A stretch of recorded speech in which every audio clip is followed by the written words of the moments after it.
Ano ho ba ito na 'di ba dapat sa pagsusuri mo, ano bang importanteng-importante sa usapin ng flood control? Sa Metro Manila po, may mga importante talaga na inutang pa nating pera na kung saan po dahil hindi mo nagasta sa takdang panahon sa dami ng delays, ngayon hindi mo pa popondohan ulit yung counterpart ng gobyerno. So, ano pang aasahan natin kundi lalo tayong lulubog sa panahon ng tag-ulan? Tama po. Yan po yung mga konkretong, halimbawa nung itong pinag-uusapan natin na unprogrammed, kasi nautang na po natin yan. So karamihan po dun sa mga infrastructure na nakalagay sa unprogrammed, yan po yung halimbawa. Binabayaran na natin yung utang, nag-i-interest na yan, pero hindi ma-implement dahil hindi binibigay ng gobyerno yung kanyang counterpart na budget.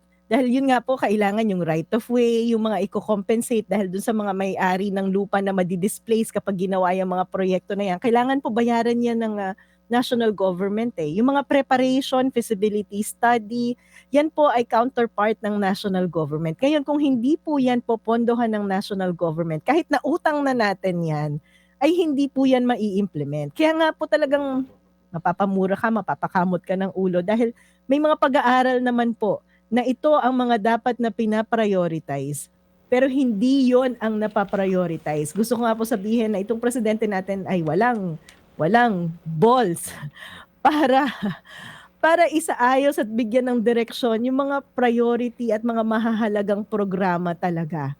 Dahil yun nga po Manong Ted, pag hinimay nyo, ano ba itong mga insertion sa DPWH? Ano ba itong mga proyektong ginagawa nila Secretary Bunoan? Ito yung mga maliliit na project na ini-insert ng mga politiko natin. Pero itong mga big projects na yan po ay konkretong halimbawa, yung pagsasaayos ng pagbabaha sa Metro Manila ay hindi na pa-prioritize kasi hindi pinopondohan ng gobyerno.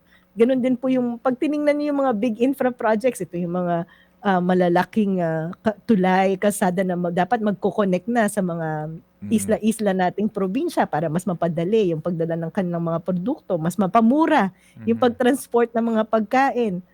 Pero hindi na pa-prioritize. So hindi na nai-implement, nagbabayad pa tayo ng interest dahil inutang na yan, nandyan na yung pondo.